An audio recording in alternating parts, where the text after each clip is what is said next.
Okay, here we go. All right, now we are live. All right, good morning, everybody. Welcome to new faces and newer faces. So we're beginning a new discourse today. Those of you that have participated in the past know that this is a what do they say? It's not a sprint, it's a marathon, something like that. So we even if you don't come every single Sunday, you'll get every week there's what to learn. Every week there's something very powerful to take home. That's the nature of Hasidic philosophy, of Jewish mysticism. So we're going to begin a discourse. It'll probably take us 3 or 4 months to complete. That's assuming we get together every Sunday. For the most part, that's what my calendar looks like for the foreseeable future. The discourse is based on the mitzvah to count the Omer, which I'm gonna give some backup on that in a minute. But it's based on the mitzvah to count the Omer. What is the mystical dimension to counting the Omer? And like all of Jewish mysticism, the objective is not just to climb into the clouds and the spiritual cosmos, but its objective is to bring it down into our lives in a very relevant way. So this discourse is going to really capture the essence of that. It's the discourse is from the first of the Chabad Rebbes, the Alter Rebbe, Rabbi Shner Zalman of Liadi, and it comes from one of his major works known as Torah Or and Likutai Torah, which is Torah Or is the Hasidic commentary on the first 2 books of the Torah. Likutai Torah is the Hasidic commentary on the latter 3 books of the Torah, as well as on the Megillah of Esther that we read on Purim, and on the book of Song of Songs for the prophets from King Solomon. So this is a discourse on the mitzvah of the counting of the Omer, and we're going to dig in today. On the handouts, you have the introduction, as well as the first chapter of the discourse.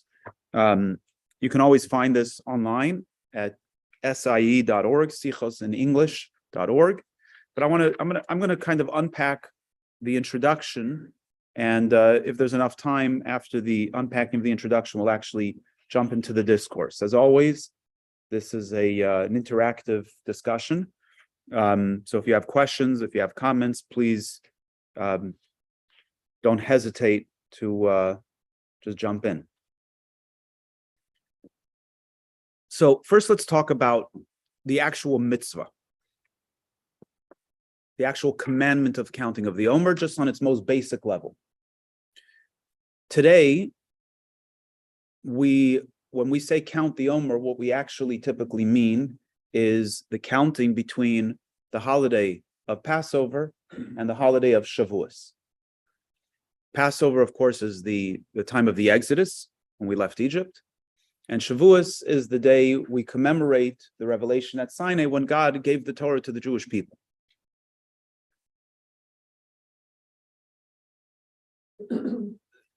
The counting begins not on the actual day of the Exodus, the 15th of the month of Nisan, but the counting begins on the evening of the second day.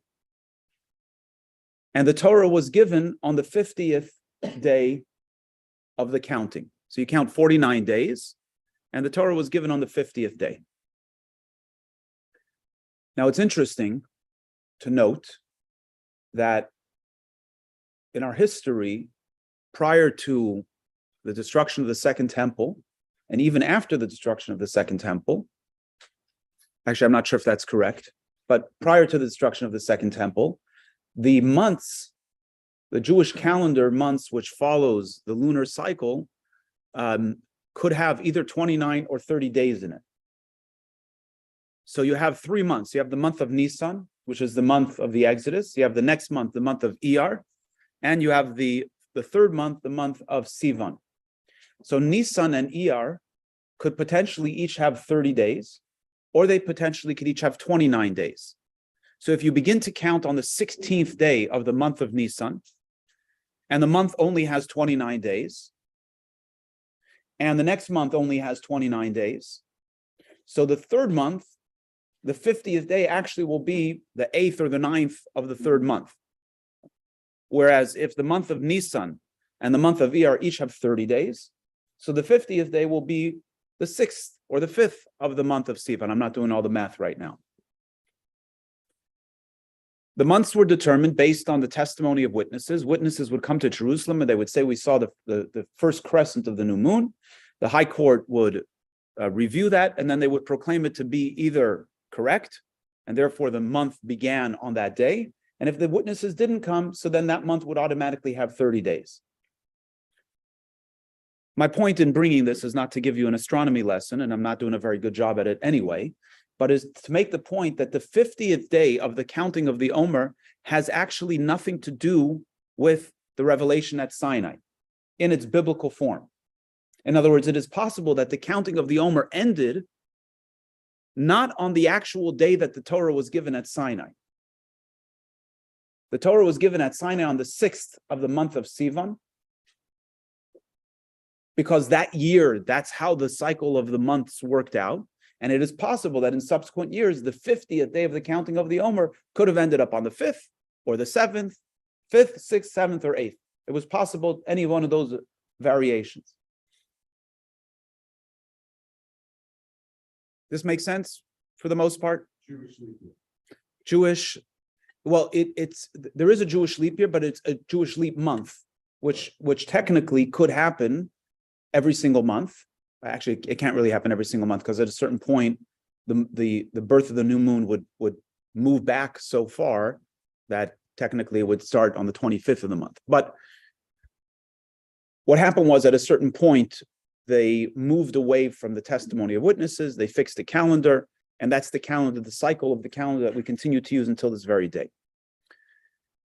Really, my point in putting this forth is to draw a significant distinction between the mitzvah of the counting of the Omer in and of itself and the relationship to the revelation at Sinai, which are two separate things, although in its spiritual messaging, they actually merge, as we will see in the coming weeks. What is the counting of the Omer? So the Torah tells us that on the morrow of the Shabbos, that's a very biblical word, the morrow, on the day after the Shabbos, and there it's not referring to the Shabbos, the Sabbath, the seventh day of the week, but the Sabbath, the day of rest of the first day of Passover, an offering should be brought of the new grain, specifically the new barley. So on the evening of the second day of Passover, they would go out to the fields, they would harvest the barley, they would go through the process of winnowing the barley and threshing it and all that stuff that goes on with turning grain into flour. And then on the morning of the second day of Passover, they would bring an offering made of this flour, a pancake of sorts, as well as an animal sacrifice. And when the sacrifice was offered, the grain of the new harvest now became permissible. And the Torah says that beginning with the offering of this barley, the sacrifice, we begin to count 7 days, 7 times. And on the 50th day, we bring a different offering. This time the offering is brought from wheat. And it's actually the only offering that took place in the temple that was made from leaven. It was known as the shtei halachem, the 2 loaves, as well as animal sacrifices. These 2 loaves of bread were brought as part of this offering on the 50th day of the counting. That's the mitzvah.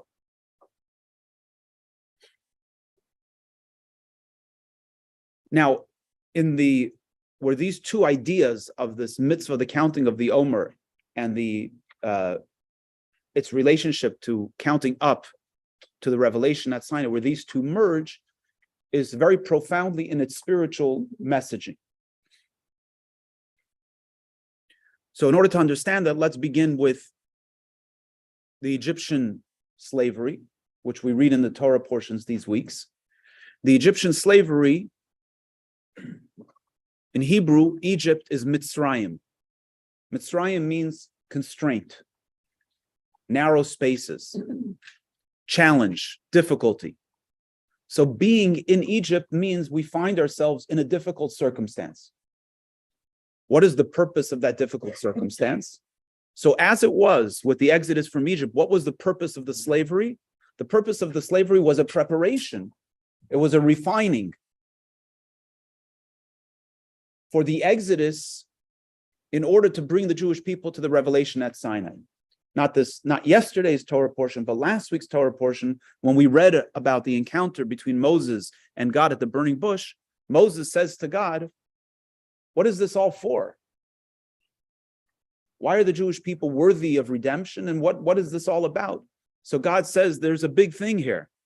When the Jewish people will be redeemed, they will worship me on this mountain. Meaning there will be this revelation, and tradition tells us that the burning bush actually was on Mount Sinai. That's where Moses encountered God. It was actually on Mount Sinai. So God says to Moses, the whole purpose of the slavery and ultimately the exodus in order for the Jewish people to be able to receive the Torah at Sinai, to experience the revelation at Sinai. So we see there's a correlation here. There's the slavery of Egypt, which is a preparation for the exodus, which is ultimately a preparation for the revelation at Sinai. And spiritually, the same thing is true with challenges that we face. They're ultimately in order to bring us to a revelation at Sinai on its most basic, humanistic, personal development kind of level. Somebody told me, I heard it twice in the last week, so it must be worthy of repetition. And some of you might know there's a former Navy SEAL who has a podcast. Anybody, does it ring a bell for anybody who talks about personal development? That sounds right. Jocko? So what he says basically, I heard this, somebody says that if it's not hurting, you're not doing it right. It's got to hurt. So whatever it is, go hurt yourself. Because if you're not hurting, you're not doing it right. You're not growing unless you're hurting, right? In other words, you always have to bump up against something in order to really allow for whatever underlying growth needs to take place. So if you face a challenge, it may be unpleasant, may be difficult, but if you face that challenge and you navigate the challenge, you will come out the other side a stronger, a more developed, a healthier person. And it's true in every aspect of life, from exercise to financial challenge, to relationship challenges, to health challenges, exercise, weightlifting, whatever it is, you're always going to, if it hurts, you're going to come out the other side stronger. It doesn't mean that it's pleasant. Nobody said that we signed up for pleasant. We'd like to have signed up for pleasant, but I don't remember that in the checklist. So the slavery in Egypt, or Egypt as a metaphor, is the challenge that we face in order to get through the challenge, to come out the other side, to Mount Sinai and ultimately to the promised land, to receive revelation, to achieve something that we would not have otherwise achieved without it. So even when we leave Egypt, you can take the person out of Egypt, but it's much more difficult to take the Egypt out of the person. As each of us know in our lives that we may be liberated from a particular challenge, but then it takes time to shed that challenge. Right? That's why you have people, and I mean this only in the most positive way, that spend years in therapy for something that happened many years earlier. Because they're no longer in that circumstance, but the circumstance affects them, and a person could spend a lifetime unpacking that and navigating through that. So again, in the metaphor, though that's in the metaphor, but in the story, the Jewish people leave Egypt and they have to count 7 weeks, 7 days, 7 times until they're able to arrive to the revelation at Sinai. So what are these 7 weeks? What are these 7 days, 7 times? So as we're going to learn in the discourse, this represents the emotional characteristics of which we touched upon in earlier discourses. Emotional characteristics, our character, navigating different elements of our character until we refine all of our character and are now able to arrive at Mount Sinai to experience the revelation. I have 2 questions. Please. How is this a mitzvah going from the exodus of Egypt to receiving the Torah? And then also, the Torah is written later where this becomes a mitzvah. So how does it work? So this is where things merge, right? This is where when we study Torah, we are studying Torah. If you remember the analogy we gave in the last class about the PT Cruiser, right? We're on the end of the journey. This world is the lowest of all of the spiritual realms. So what we experience as a historic event that's repeated in the Torah, that's only one dimension of that experience. That mitzvah exists on so many different dimensions in the higher realms. In fact, there's a very interesting, it was one Shabbos, the Baal Shem Tov ascended to heaven on a Friday night, and he came back and I'm sorry, it wasn't the Baal Shem Tov. It was one of the Chabad Rebbes had this vision on a Friday night, and he came back and he repeated 7 teachings that he heard in heaven. And what's fascinating about some of these teachings are they're teachings that we study in the Mishnah, but they're completely looked at from a different angle, from a totally spiritual angle. But what ends up happening is when we look at it from a spiritual angle, suddenly we are able to see in its tangible dimension, we suddenly see it in a totally different light.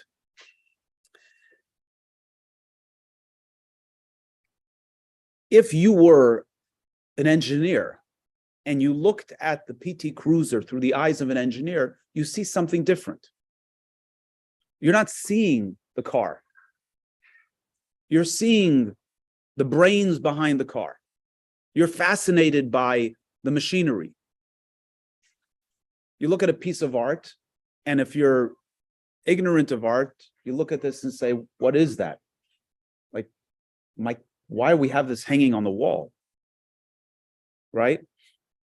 But if you're an artist and you say, wow, look at the artist, look at how those colors blend together and the different shades of the color and exactly how they lay out and so on. So when we talk about the mitzvah of counting the Omer, that's one dimension of the mitzvah.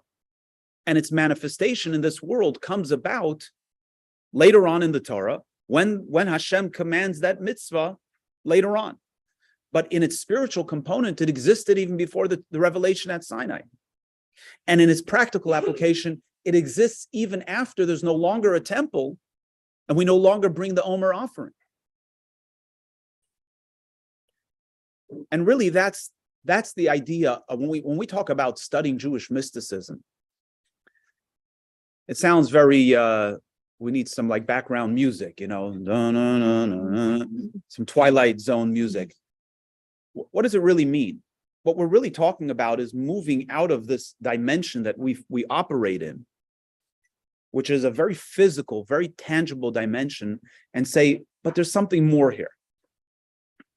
Some people's lives their whole lives are built on looking at a deeper dimension, whether you're a philosopher or a scientist. By the way, many Jews study Torah and observe the commandments, and they're only looking at it from one dimension. Torah itself tells us that there are 4 dimensions to its study, or even more so, it says that there are 70 faces to the Torah. So this is only one dimension, is the actual mitzvah as it's commanded in the Torah, but its spiritual components exist higher on these other dimensions. Now, in order to properly understand this discourse, we also need to understand another fundamental concept.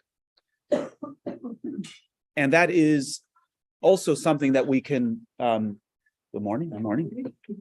That's also something that we can, we need to kind of close our eyes, take a deep breath, and allow ourselves to experience something that, with our eyes open and in a conscious state, we don't allow ourselves to feel. And that is that there's something pulsating in every element of existence.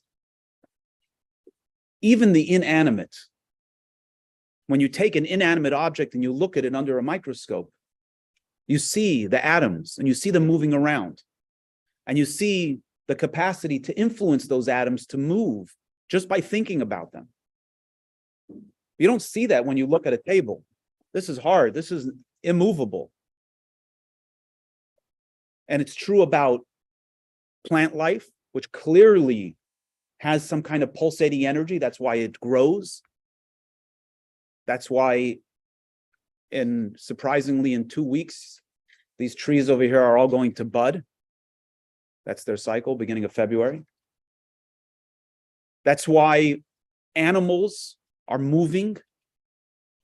They give birth, they die, they eat, they hunt. And of course, human beings, besides our physical, biological components, we also have something else going on inside of us. There's something pulsating inside of us that's looking to make an impact, to make a difference. And this is so powerfully manifest in our physical hearts. Because what does the heart do? The heart takes in and it puts out. Takes in old blood, oxygenates it, pushes out new blood. And that happens every single second. In, out, in, out, in, out. And if it ever were to stop, it stops. That's the end. To be alive means that there's something pulsating. So that's true in the physical, in every element of the physical. But again, the physical is merely a manifestation of the spiritual. And that's taking place in every aspect of existence from the moment of creation. In the highest of spiritual realms, there's this pulsating energy. All the way down into the human being and our own pulsating energy. But what is this pulsating energy? So I'm going to give you the Hebrew words. If you want to write it down, you can write it down, but I'll repeat it repeatedly throughout the discourse. The first word is ratzo, which comes from the Hebrew word ratz, which means to run. Ratzo means to run, and shuv means to return, like the word teshuva, which means repentance, but it actually means return, or shev, which means to sit down, right? What does it mean to sit down? You were standing, now you are returning to a seated position. So ratzo means to run, shuv means to return. And King Solomon says, V'imratz libcha shuv le'echad. If your heart runs, return to the one. So what do you think it means that your heart is running? If anybody would like to suggest, what does it mean your heart is running? Okay, so let's bring it into the spiritual. What does it mean your heart is running? Your heart is running faster. What does that mean? Stimulated by something. It's stimulated by something. Give me something more.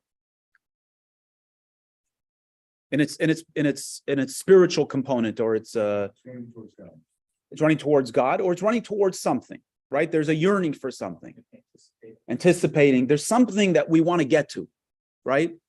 We're excited. When do we get excited? We're going to see a movie. We're going to see an art exhibit. We're going to eat a really good meal. We're going to see someone we haven't seen in a while. We're finally going to go to sleep. So, whatever it is, we're excited about something. So our heart is running. And what does it mean to return in this context? Don't be shy.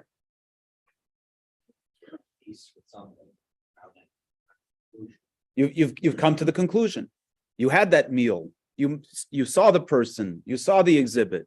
You've achieved your goal, right? You return because it's settled. So when we say that a person is constantly pulsating, It means that we yearn for something, we achieve it, and then we yearn for something else. And then we achieve it and we yearn for something else. The Rebbe established an organization in memory of his father called Tiferes Kenim Levi Yitzchak, which means the glory of the old in the name of Levi Yitzchak. His father's name was Levi Yitzchak. And basically, the Rebbe promoted engaging elderly people in purposeful activities. Why? Because we've all seen this. You see older people who retire. They have enough money to live to the end of days, but they don't have anything to do with their time. And they decline. Because human beings need to live purposeful lives. Something, have a hobby, something. You gotta get up in the morning for something. And people who struggle with depression, the emotional experience of that is that they're no longer motivated. What does that mean to be no longer motivated? It means the same thing. I'm no longer trying to achieve something. So King Solomon says, "V'imratz libcha," if your heart is running to God, shuv la'echad, return to the one. It means if you want to connect with God, how do you connect with God? By coming back here. This is the fundamental paradox. If you want to connect with God, the way you connect with God is by staying right here. Looking inward, looking to the physical world around us. A connection with God is not made in heaven. A connection with God is made on earth. So we're going to elaborate on this as well. The journey from Egypt to Mount Sinai, the counting of the Omer, is all a movement forward. It's the rutzo, it's the running. Arriving at Mount Sinai is the shuv. That's the return. The revelation of the Torah is the shuv, it brings us back. Now you would think that the revelation at Sinai is such a powerful thing that why do we need the running? Why didn't God just reveal himself right after the Exodus, go straight from Egypt? The next day we should be at Mount Sinai and experience the revelation at Sinai and bypass the whole running.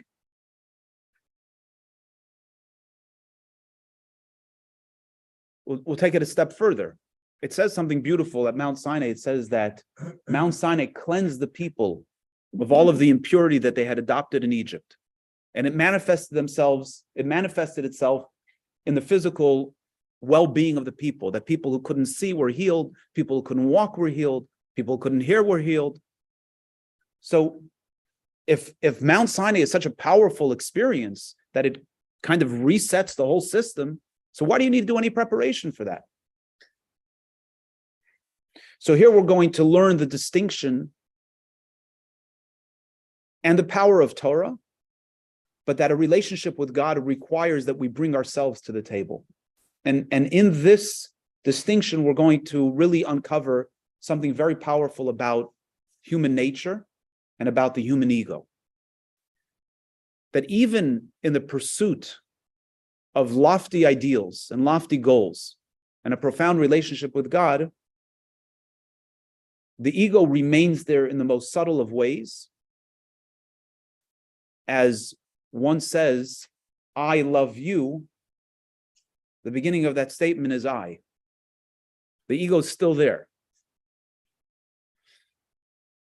But it's ultimately through bringing ourselves to the table and then experiencing the shuv, experiencing the revelation back from God, that the ultimate harmony, the ultimate union takes place.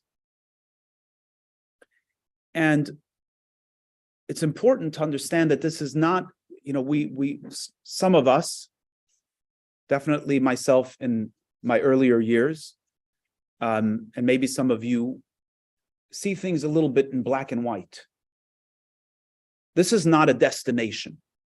Even though in the Torah, Mount Sinai is the destination, and the counting of the Omer is the destination, but actually, as long as we're alive, it's not the destination. Because as soon as we arrive at Mount Sinai, we got to start again. on a deeper level. We can never really achieve this state of perfection. Only God is perfect, and we can never fully achieve that state of perfection. But we have the capacity to deepen and to thicken the story, to get more deeply connected with God. But we need to do the work in order to achieve that.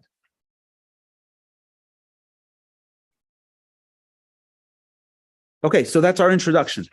Any questions or comments?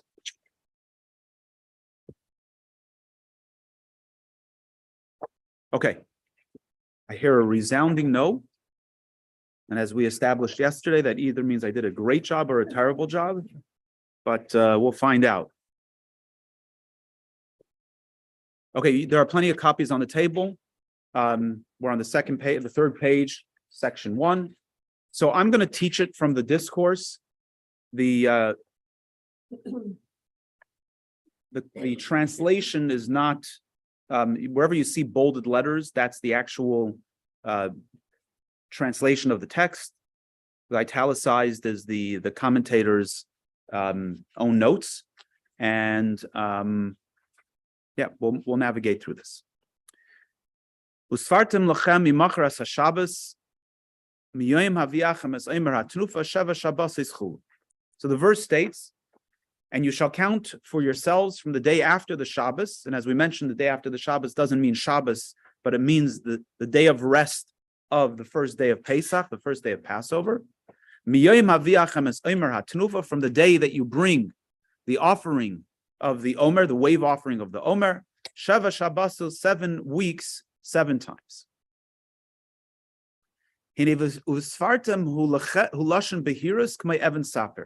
So you can actually hear this word. The Hebrew word for counting is Usefartem. Which English word do you hear in there? Sefartem? Sefar? English word? That's the Hebrew word? Sapphire. So he says, Usefartem, the word sapphire in Hebrew is sapir. So what does it mean to count? It means to shine, to illuminate. Another related word that you would hear often in mystical classes, the 10 sephiros. Sephiros is the same word. Spheres, right? They're spheres, but also what is the function of a sphera? What is the function of these heavenly spheres? It's to manifest God's light. It's part of the chain of creation. It's the channel through which God's light shines. So what does it mean? And you shall count for yourself. That is, the act of counting is the act of bringing down the divine light into the world. Right? Even, let's just talk about it in its most literal sense. What are these 10 sephiros? What are these 10, what we call building blocks of existence? If God were to create directly, there would be no space for other, because God's light would overwhelm. So therefore, God created this mechanism through which he manifests his light through a process of concealment. And in that process of concealment, we're able to coexist, so to speak. We can be an other to God and then enter into a relationship with God. If the teacher were to teach without analogies, without parables, the student wouldn't comprehend. So the analogies, although they hide on the actual teaching, they become the vehicle through which the teaching actually becomes illuminated. There's a nice line in one of the mystical books. It says that every revelation is concealment and every concealment is revelation. It's a very powerful idea in many aspects of life, but every revelation is concealment because it overwhelms, and every concealment is revelation. Every concealment allows for something to get through. So the 10 sephiros, which are the building blocks, they're the channels through which God's light is manifest. Even though their function is to conceal, they actually illuminate. They allow God's light to shine. By the way, there's another meaning to this word, Usefartem, and you shall count. And that is the Hebrew word sipur, which means a story. So every day needs to be a story. Some people do that with a lot of drama. They make every day into a story. But every day needs to have a story to it. What did I accomplish today? What's my purpose today? Right? Every day needs to have a story to it. What does it mean it has a story? Again, the same idea. The day was illuminated. It was a purposeful day. We brought some light into the world. So the idea of counting means that we bring down light into the world. To understand this, Pesach, Passover, is the holiday that we commemorate and celebrate the exodus from Egypt.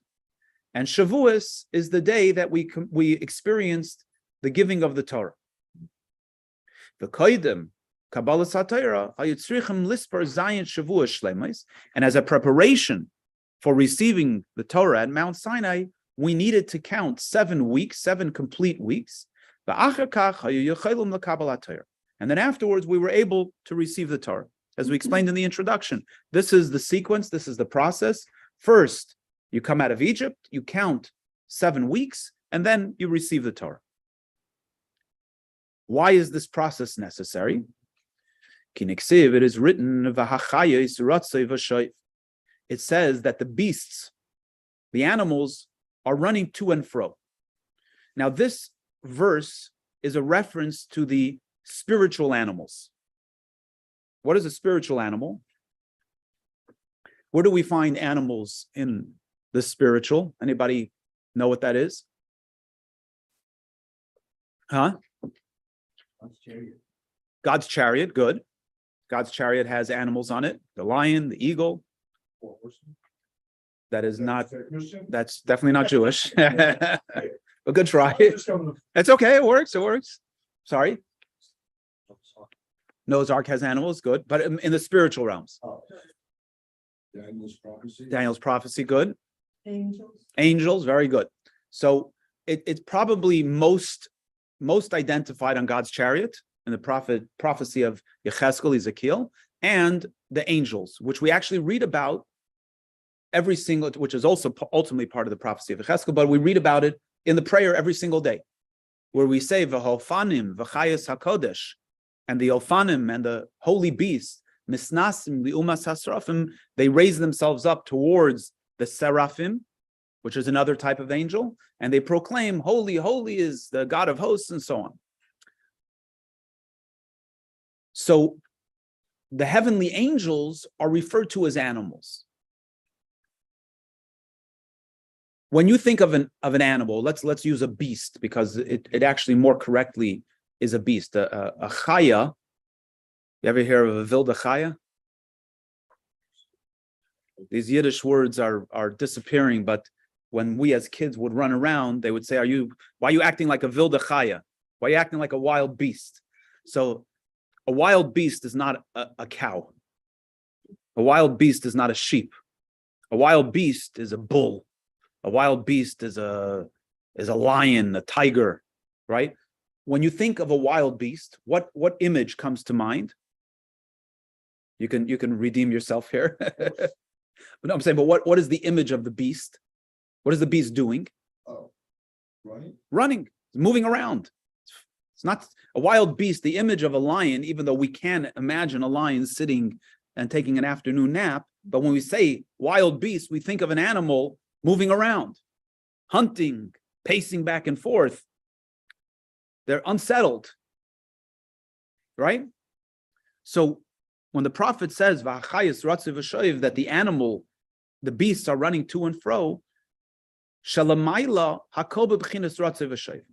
in heaven, in the spiritual realms, everything has this to and fro motion. I'm going to read the rest of this first section here and then come back to explain it.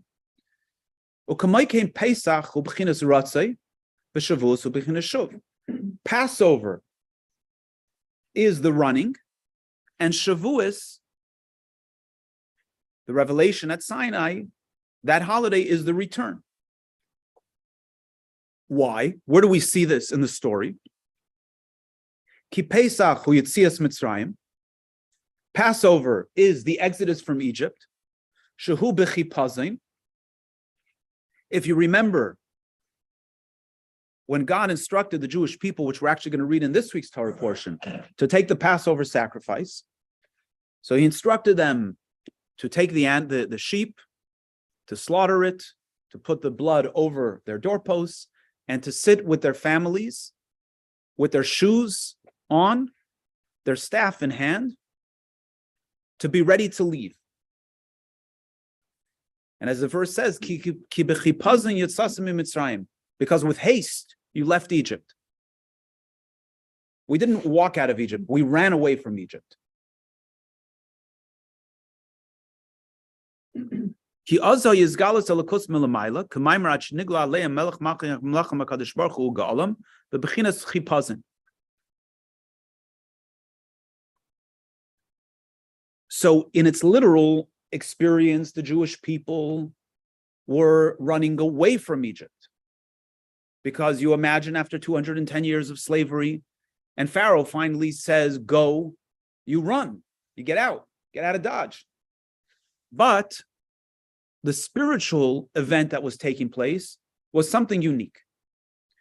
If you remember in the Haggadah, we say that it was I and not an angel, I and not a seraph. I myself took you out of Egypt. What transpired at the moment of the 10th plague was a revelation from above. There was a divine revelation that took place. And in that moment of the divine revelation, the Jewish people experienced something they had never experienced before. And that was yearning. That was running.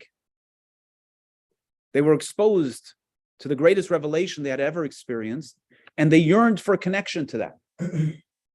So the haste that the Jewish people experienced in leaving Egypt was a haste towards something as much as it was a haste away from something. They were running towards this divine revelation.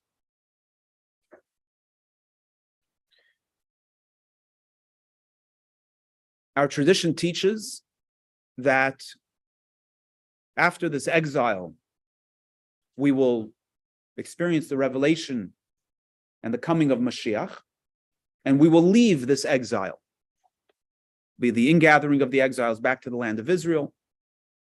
The prophet says regarding the exodus from this exile, Ki loy b'chipazin yetetzeu uvemenusa loy seleichon sheloye b'chinas chipazin. That regarding this exodus, you will not leave in haste, and you will not flee. Why is that so?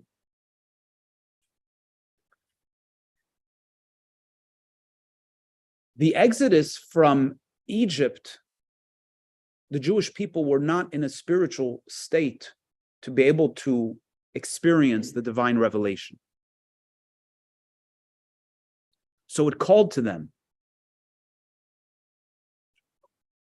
But they weren't in a spiritual state to be able to receive it. The exodus from this exile, is after the physical matter of the world, and we ourselves are refined. Being refined means that we are a receptacle to be able to experience that. Let's make this very practical. You have one student who is a student of philosophy for many years, a graduate student of philosophy, maybe even a philosopher themselves. And you have another student who's doing philosophy 101. And the greatest philosopher of the time is lecturing. So the student who's got many years, the philosopher, understands what's being told to them. Maybe they don't fully comprehend it, but they can digest it, they can disseminate it. The new student is out to lunch. It's overwhelming. It freaks them out. They're in awe. Amazing. I have no idea what you're talking about, but I know enough that this is awesome. I want to learn more. Teach me more. Teach me more. I want to connect more. The exodus from Egypt is like the new student. We're not ready for a divine revelation. We're not equipped for the divine revelation. By the way, the revelation that took place at Sinai, the Jewish people's souls left their body. They surely were not equipped for that kind of revelation. But even the revelation at the time of the Exodus, they weren't equipped for. So what's the response? There's a running. There's a fleeing. Even if the fleeing is towards something, there's a yearning to experience something that we can't experience just yet.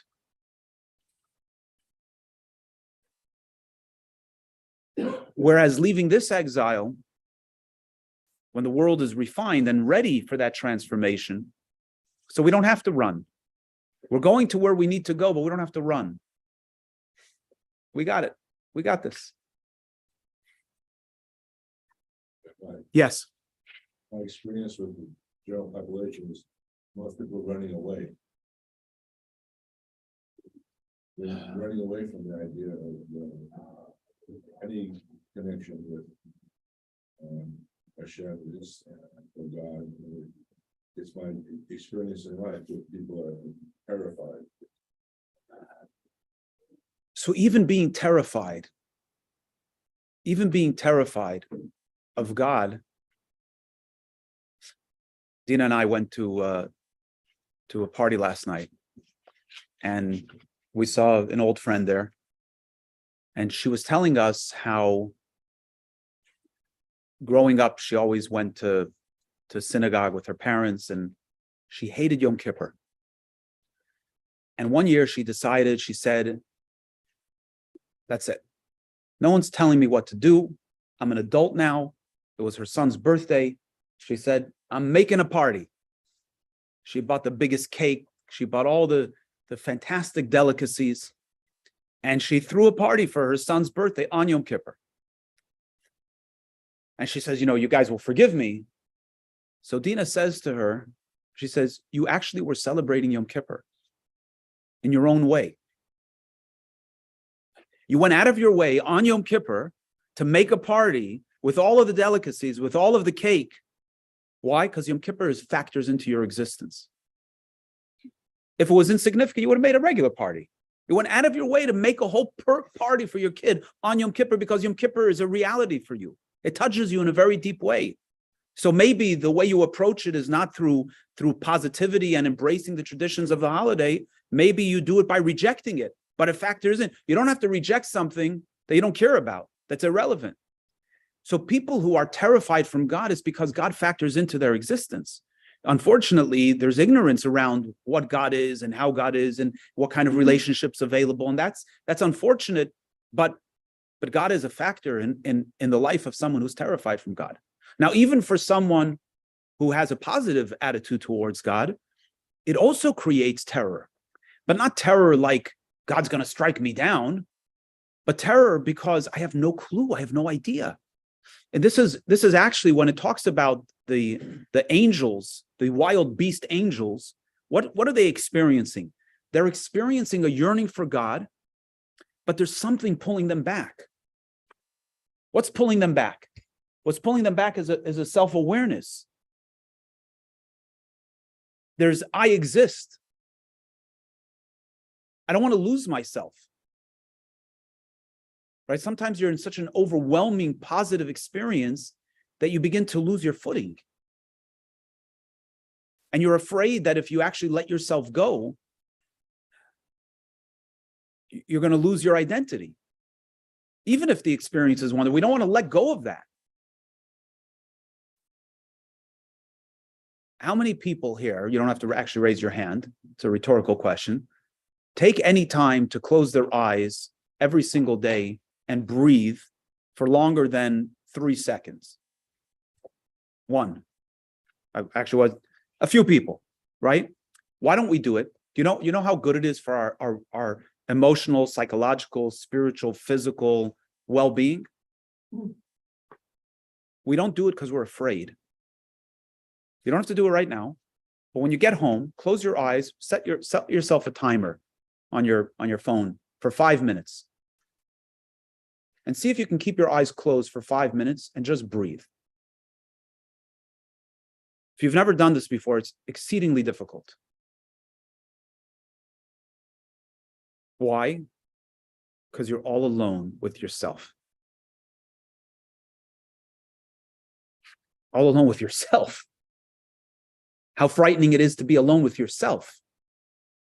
How much more so to be consumed by something bigger than yourself. To actually let go of that self is extremely frightening. So it's terrifying because, wow, it's amazing. We're feeling this embrace. We're feeling connected. We feel unbelievable purpose. But in that same event, we begin to lose ourselves. By the way, this is why people are so resistant to taking on goals that they're afraid that they're going to fail at. It's the same thing. It's all the same thing. You're afraid of what you have to face. And some people are afraid of the success. What is that going to look like if I'm actually successful? What is it going to demand of me? So terrifying could be terrifying because you're afraid God's going to strike you down. But I actually don't think most people that are terrified of a relationship with God are actually terrified from that. They're terrified of the unknown of what it means for them, the unknown of letting go of the ego. So these heavenly angels, they experience divine revelation and they get consumed by that. And that's why they're running towards it. But then at that moment where they're about to lose their very existence, they pull back because they don't want to lose themselves. By the way, just also parenthetical, but I think a fascinating idea. The angel of death, right? If you want to talk about a terrifying creature, it would be the angel of death, right? What's the job of the angel of death? To go collect souls. But the angel of death is an angel. If you actually met the angel of death, not coming to visit you, you'd actually be in awe of the holiness of the angel of death. What does the angel of death do? So here we have a similar situation. You have a soul that's living in a body. The soul wants to connect with God. The body wants to stay here. So just right there, you've got this tension, this existential tension that's going to live inside of every human being as long as they're alive, right? The soul wants to go one way, the body wants to go another way, and we're trying to make peace. Our whole life, we're trying to make peace with these two things. But it's time to go. So the angel of death comes along and begins to intensify the frequency. As we discussed in an earlier discourse, the balance between the body and soul, the balance between divine revelation and self-consciousness is designed perfectly to allow for the human journey, to allow for that tension, to allow for us to want to live a life of purpose, but not to be so overwhelmed by that we lose focus on our bodies needing to stay here. Our bodies have a self-consciousness, but not to the extent that they can't sense something of higher purpose. And each of us in our own lives, we each struggle differently. We each live in that tension differently. But each of us, that frequency is designed perfectly for our lives and our purpose on this earth. So the angel of death comes along and begins to intensify the frequency. The light is intensified. So the soul is like, it's pulling. And the body is fighting to keep it here. And sometimes you can see on a monitor prior to a person's passing that the monitor begins to go crazy, up and down and up and down and up and down. And it doesn't slow down and then flatline. It goes up and down and up and down and up and down, and then it flatlines. Because what happens is the intensity of the divine revelation pulls that soul to a point where it just leaves the body. It can't stay anymore. The body loses the battle. We talk about Moses. It says first by Aaron that Moses experienced Aaron's passing. And he said that he told God that he wanted to pass in a similar way. And the type of passing that Aaron had, it's known in the books of Kabbalah as misas neshikin, which means death by kissing. What does that mean, death by kissing? It means, what do they call it, the kiss of death? But this is a holy one. It's death by kissing. God, the revelation doesn't happen in this slow process. It's intense. God, this great, profound revelation takes place, and immediately the soul leaves the body in an instant. So there's no pain in that journey. So again, what we're pointing out here is this tension that exists in every aspect of existence, in the spiritual realms with the angels, all the way down into the human being, represented on the Exodus with the leaving of Egypt, both on account of running away from the negativity of Egypt, but also running towards the intensity of the divine revelation, which will not take place in the Messianic era where we won't have to run. And the flip side of that, just to finish this section here, Mashkenkin Shavuos, the holiday of Shavuos, the revelation at Sinai, Shuv, that's the return. What happened at Mount Sinai? What happened at Mount Sinai? It says that God descended onto the mountain. Both literally and metaphorically, that means that God, he settled the people. He brought the revelation down. We were yearning for this divine connection. We achieved it. We experienced it. It was brought down to us. And so is the journey in every aspect of life. There's a running to something, and there's a returning from that. And so the journey continues. The 7 weeks in between Pesach and Shavuos is where our work takes place. And that we will continue next week. Any questions, comments? There's something significant, like so many revelations are like aha moments of an individual or something that have to do a community all at once. That question makes sense. Tell me more. So a lot of like revelation is like someone figures out something on their own. So like the revelation of leaving Egypt and then at Mount Sinai was There were collective experiences. You know, I think that when we have events in our history that are collective events, they are actually cosmic events. It was actually designed to create change in the world. So the exodus from Egypt was the microcosm of all exiles and all struggles. The revelation at Sinai, both as it relates to this discourse and other discourses, was that cosmic moment where we have capacity to achieve the objective and meet success. So these things can't happen on an individual basis. And even in the Torah, where they do happen on an individual basis, they happen to characters or figures that represent the collective. Our forefathers, our mothers, right? They're not individuals as much as they're individuals.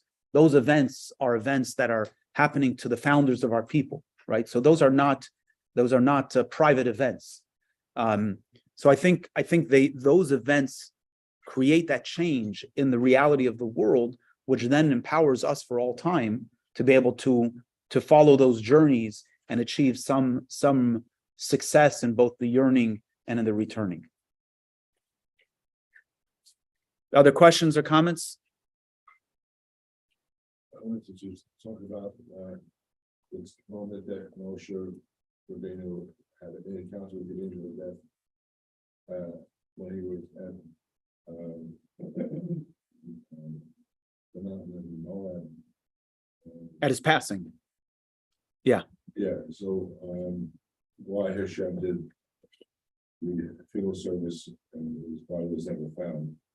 The issue is, of course, from a Hasidic play from Shalom Lachem, was about his discussion with the angel of death was shaking in front of the presence of Moshe, and then Hashem came down and said, Moshe, you have to let the angel of death do his job, because if you don't let him do that, you'll upset the order of the universe, and people will stop being born, and people will stop dying. So there's a function of the angel of death that people are coming into this world for a certain period of time allotted to them, And that is, we enter this world and we depart this world because that is the natural order of things.